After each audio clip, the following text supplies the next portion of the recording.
Bom dia, aqui é o pastor Francisco, homem de Deus. É o pastor da marreta de... É o pastor da marreta de 500 quilos contra a desgraça do pecado. É o profeta Elias da marreta de 1000 quilos contra o pecado, tá?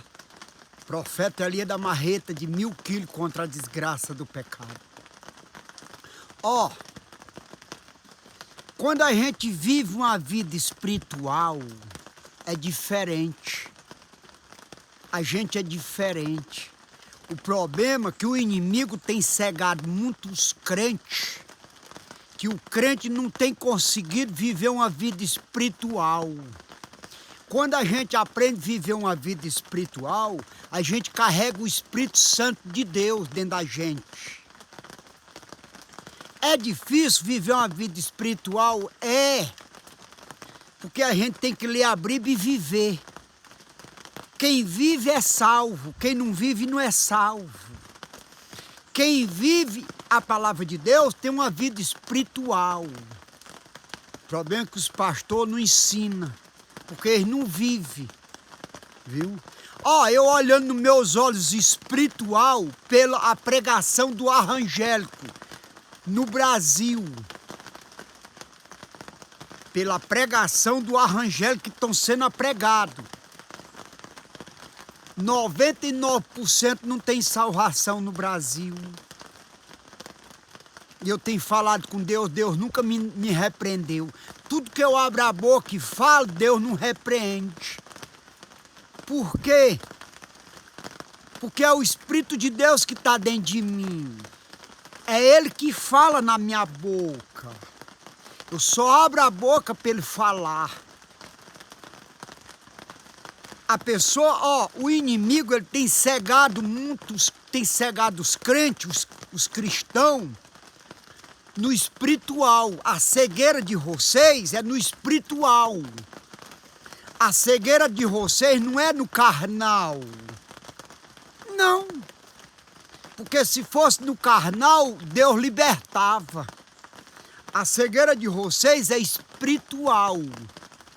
É por isso que vocês pecam de dia e de noite, nada dá certo, e diz que tem Deus. É por isso que eu estou explicando, por isso que é bom um homem de Deus, um pastor de Deus, um profeta de Deus, porque ele sabe ensinar. Ó, tem muita gente buscando a Deus abençoado, mas não é Deus que está dando a bênção, é o inimigo, tudo bem. Mas vocês estão cegos espiritualmente. É aquela angústia, dia e noite aquela angústia. Quer dizer, o espiritual de vocês está morto. O espiritual tem que estar primeiro do que o financeiro. E vocês estão com o financeiro primeiro do que o espiritual. Não é salvo. Não tem salvação. O que o inimigo está fazendo?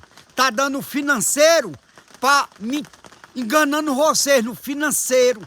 Porque primeiro é o espiritual, não o financeiro. O inimigo está dando o financeiro para enganar vocês. É isso que vocês não têm observado.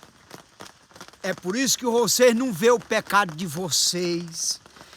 E vocês não vê o pecado dos outros. Não. Se eu não fosse um homem espiritualmente, eu não sabia pregar contra o pecado. Como é que eu vou amar o pecado e eu vou pregar contra o pecado? Não tem como. Se eu prego contra o pecado é porque eu sou um homem espiritualmente. É por isso que eu odeio o pecado.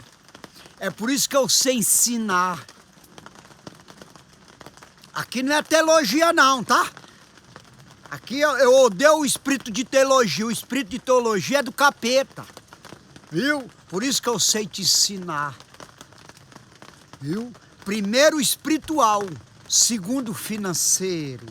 Não, o diabo tá dando financeiro para vocês. Aonde está na Bíblia de vocês que Deus manda comprar fiado? Na minha não tem. Na minha Deus não manda. Aí o diabo manda vocês comprar fiado e vocês não conseguem se libertar. Vocês não conseguem se libertar do espiritual. O espiritual não vem em vocês, só vem o carnal.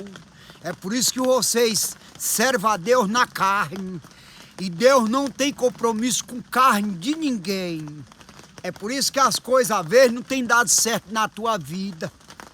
É porque tu vive na carne. Tu busca Deus na carne.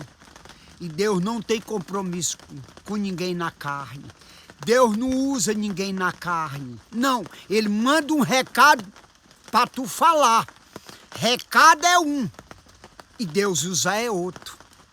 Vocês não entendem. Um recado de Deus Ele dá para um morador de rua, dá para uma prostituta, dá para um bêbado, não dá? Dá.